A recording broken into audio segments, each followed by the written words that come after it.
What's going on, everyone? Welcome back to the RLT YouTube channel. We got another week of Winterspell gameplay. This week is Purple Steel versus Blurple, and we're going to have Blurple on the play here, Purple Steel on the draw. And we're looking like Purple Steel is going to start by mulling 6 and keeping strength, which is always a good idea when they look for that 1, 2, 3 strength curve. Blurple opens up with a Basil, standard open. They might not play it on 1 though, especially on the blind here. You got to see what you're working with your opponent, if you even need to play it on 1, but he went for it. Purple Steel goes for an Olaf, really standard, just we want that 1 cost character, that's the option, makes sense. Blurple, they're doing their thing, we're inking a sail, we're playing a Tipo, it's ramp, it's what it does, we all know how it works. Pretty basic, nothing crazy. Quest of the Basil here is, I think, is fine, because if he does choose to trade Olaf, and then devalues his strength numbers, which then he can't take the Genie on the 4 rank turn, which is what Purple Steel wants to do. So it's a pretty safe quest there. And the Heron comes down, really solid turn 2 body, 3/3, nice and strong. And it comes back up with the Tigger. It's the last thing Purple Steel wants to see. And again, he's saying, hey, if you want to devalue your strength further, go for it. That Olaf can take out either. I might have just quested the Tipo if I was the Blurple player here. Just preserve that Basil. Make sure you can trade into whatever comes down, especially if you have an Elsa here. But I think that's fine overall. Benja comes down. It's the 3 cost that was available as the Singer. And again, this is where we wanted the Basil, because if Basil did go, or we lost potentially, doesn't trade there. And then Elsa just takes out that Benja. This is just really Blurple rolling this matchup at this point. It's really hard. They're questing, they're saying, I'm so far ahead, I don't really care what you do, I'm just gonna race you at this point, which is so fair. We're most likely gonna see that Rafiki potentially get inked here, and yeah, we're gonna see the Yzma come down again. We just need a Singer to do something here. It's not great, but it is what it is.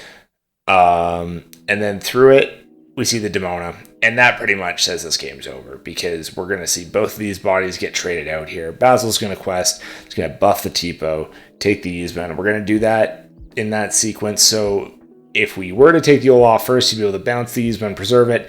This way, the Purple Steel player has nothing.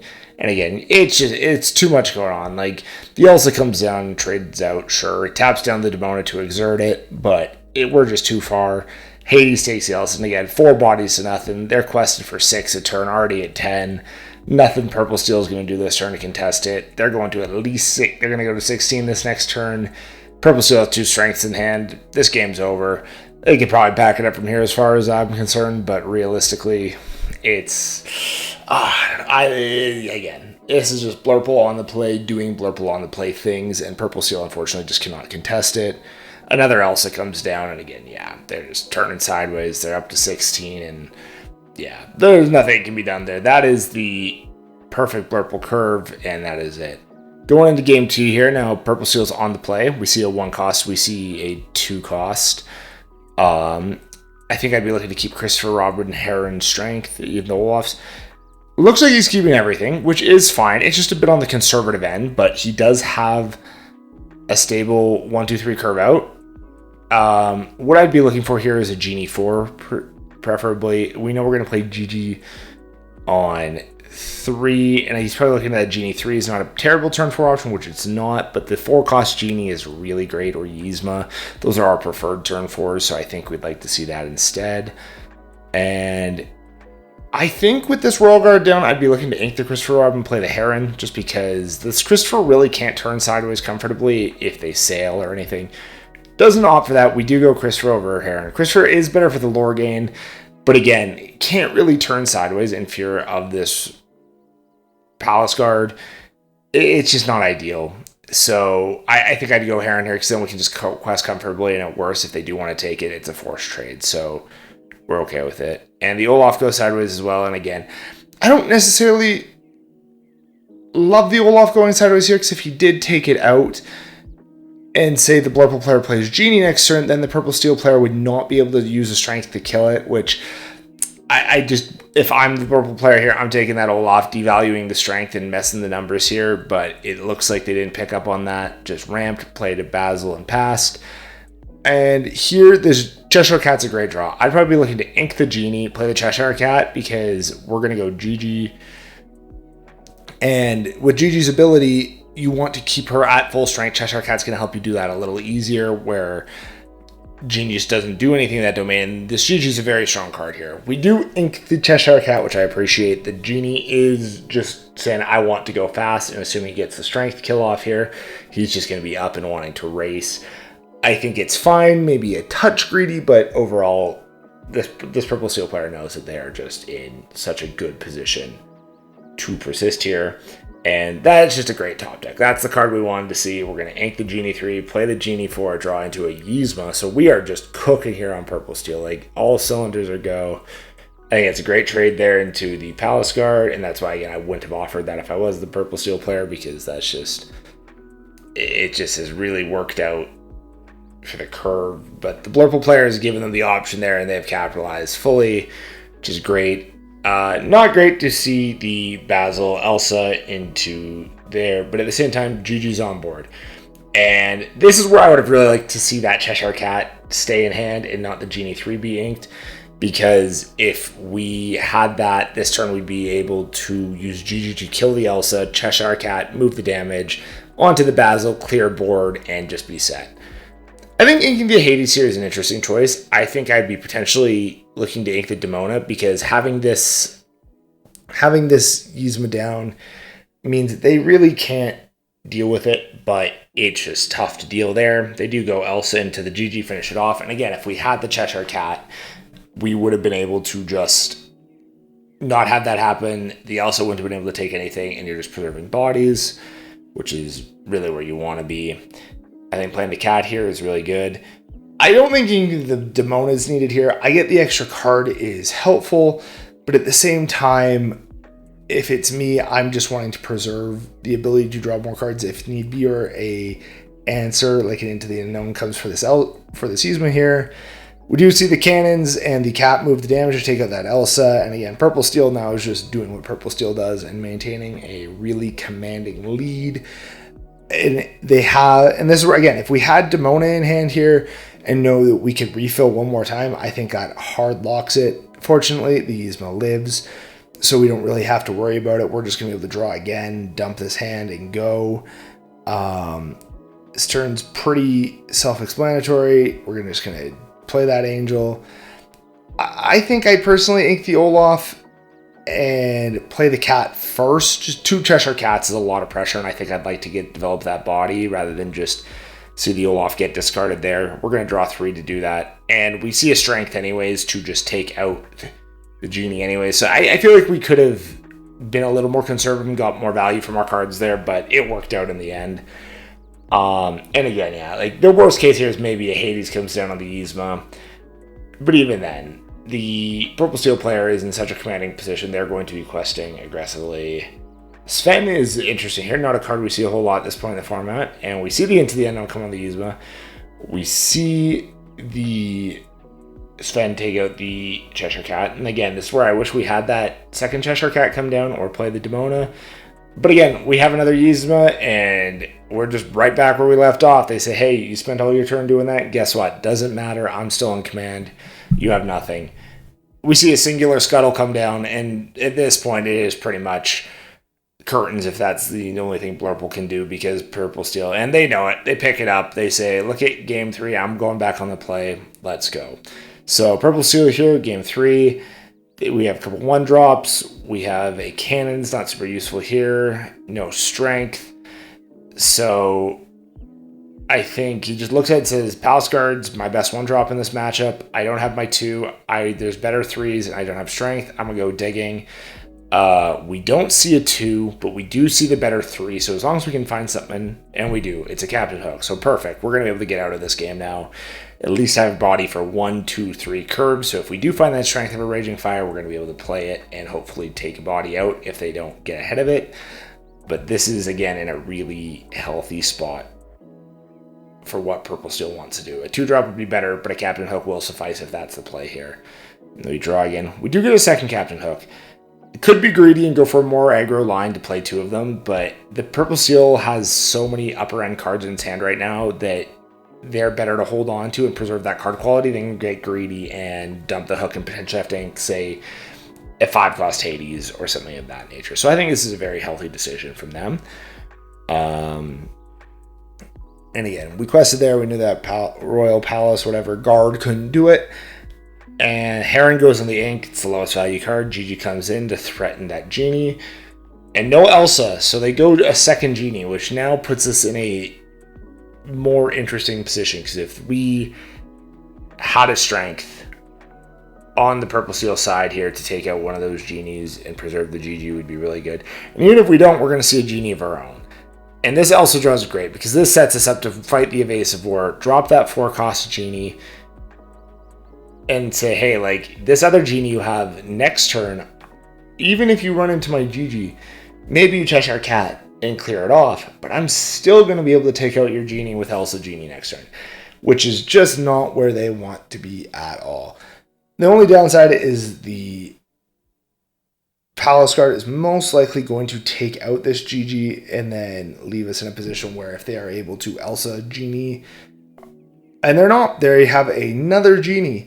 So we are now in a position where getting that Elsa down is going to create a slightly favorable tempo trade in the evasive fight. Losing the Gigi is not ideal, but it's manageable.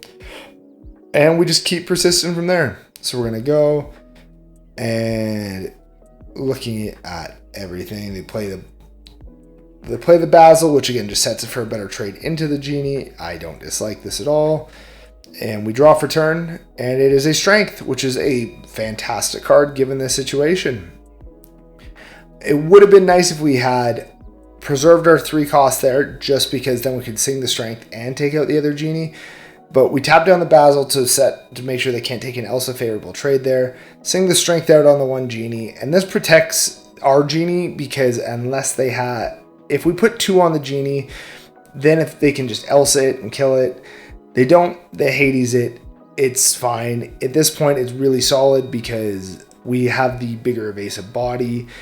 We're slightly wider on board. And as long as the Blurple player here doesn't have a Demona or a Dembo to start building some real hand advantage here, I think this is fine. I think targeting the Genie here is also very healthy. If they target the Hades, might bury it. And as Purple Steel, seeing cards in these situations is typically very favorable. The fire the cannons off of it's just the icing on the cake. It's just the 2 damage to finish it off there, which is really strong. Leaves it with just a Hades 7 on board. I do think inking this Elsa for a hook is an interesting choice. I understand we want to put pressure on the board, but at the same time in these purple matchups, the evasive fight is very important. And we have more than enough ink to make sure we can play this Yzma next turn, so I don't necessarily think we needed to ink the Elsa there, but I can appreciate the potentially wanting to go double Captain Hook into the Hades to take it out with some lower value targets could be an appealing option. So it definitely has some layers to it. And we see the Into the Unknown take out 1. We see the Hades take out the other. And again, the double Captain Hook pinching the Hades there is really solid, and that's probably where his head was at. Didn't necessarily need the Elsa, but it worked out at the end of the day. I would potentially bury the GG here. I understand we don't want them to quest, but we are at 9 ink and about to see through upwards of at least 3 cards. If we see a dock, we could enter the range of 5 to 7 cards this turn. So I appreciate we want to threaten that Genie and not let it go sideways, but at the same time, the Blurple player was with 1 card in hand. I might want to opt to keep the gas away from them there, but I understand again what the priority was. A dock off the top here is very solid. Lets us draw cards before we Yzma, and since we played that dock, we're going to play this Cobra. We're not going to trigger the Olaf because when you have a dock on board, this Olaf just becomes so valuable to be able to recycle that dock or potentially the Cobra to replay it based on your needs. It's a really strong, nuanced card. Inking the cat to play the Benja, or inking the Benja to play the cat trace, I think is fine here. Did it need to come down right away? No, but at the same time, the name of the game of this matchup is pressure, so I don't think there's anything wrong with it at the same time. I just think there is value at times to just holding off on dropping that Cheshire Cat and not letting them know you have it, so they might not be considering it when they make their trades. But at the same time, it is just more for them to deal with more pressure, and I think there's nothing wrong with that decision inherently. Hypnoticking a genie to take out a Palace Guard is a choice. I don't know if it's the right one. You just hit the Palace Guard and kill it there, I fear. But this player obviously was unaware of that, so that was a decision they made. And we draw here, and we see a second Cheshire Cat. And this gets really interesting because with the damage on board, we can actually use both Cheshire Cats now to move the damage from Genie to Hades, from Hades to Genie, and actually take out this Genie with both cats. And then we can still hit into the Hades with the Olaf, bounce the Dock, and then finish it off with the Cobra and just, again, reload, which is what this deck wants to do. And we drop the Pocahontas for 2, we drop the Dock, we're inked out, we got 4, and we are really pushing tempo now. We are 5-1 wide on bodies, and with a Yzma and a third Cheshire Cat in hand. So realistically, as long as we can have this Yzma stick or keep the draw going with Demonas, Docks, whatever it may be, Purple Steel's really liking this position it is here, especially for a on the draw game. We do see the Hades bury the first Cheshire Cat, which is correct. You don't want to give them cards. Having the Elsa to finish the second one is just unfortunate. But lucky for us, we do have that third Cheshire Cat, and that's partially why it is okay to bury that card there, because we understand that we have that kind of get-out-of-jail-free condition. And yeah, we're going to boost a Cobra. I'm sure you meant to do the Cheshire Cat, but we boosted Cobra, which is A-okay. And yeah, we take out the Elsa with the damage move, and we'll most likely use Cobra and Dock here to take out the Hades 7 cost. Do pick up the Pocahontas lore from the Hades. It's a good choice. We're going to get 3 instead of 2 we would if it was a 1-quester its target was, which is just smart heads-up gameplay from the Purple Steel player here. And again, right back in control. The Blurple player has a singular card, and it's an Elsa. That's not what we want to see, but at the same time, we can make do with it. This Cheshire Cat can help. And Fire the Cannons is actually fantastic here. What we could look to do is hit the Hades, move the damage, and then keep the cat at 1. I think that's a good... Or we can just outright trade down there, get full value off the Demona. So there's 2 different ways you can look at that. I think personally I might have looked to use the cat to Hades, bounce, and then preserve the Fire the Cannons, but I can appreciate why I did this. The Elsa off the top really just kind of helps clean up that play, and the Purple Steel player just remains in board control. They'll be quested for 4 next turn, and it's a really, really solid position for them to be in. The Purple player with 3 cards in hand, so they let it go to the Demona, which is just saying, all right, I'm a little bit desperate here, I need to get it. Then they play a Demona, which is an interesting choice, because by playing the Demona, they would have just locked out the Purple Steel player's Demona by forcing them to have 3 in hand, and could have taken out the Cheshire Cat or the Elsa. So I think this was a misplay from Blurple. I think they forgot the Stone by Day ability and what it does there, and it just gave a gap to where they could have kind of closed the game a little bit more. And the 3 cards the Purple Steel now has off the Demona are just saying, I'm going to kind of close this game out. They have Pocahontas, they have Dock, they have the Giant Cobra. They're going to drop the Pocahontas, going to boost the Cheshire Cat, just move the damage.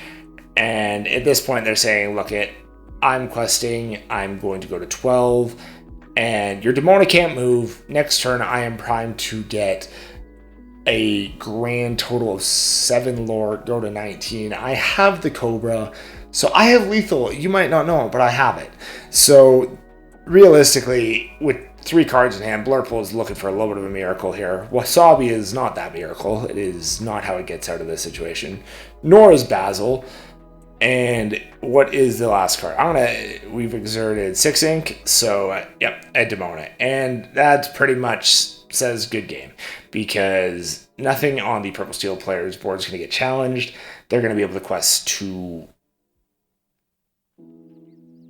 17, if I'm not mistaken, 17-18, and the Cobra just going to put them over the edge this turn, and that's going to be game. So at this point, the Purple Steel player really just kind of took advantage of the Blurple player, giving them a couple ins, missequencing a couple things, misprioritizing resources, and got to build wide boards consistently, leverage their draw, and take this game. So, yep, that's the end of this week's gameplay. I hope everyone enjoyed. Make sure to leave a comment, like, subscribe, let us know what you're liking about these VODs, let us know what you want to change, and we'll see you in the next one.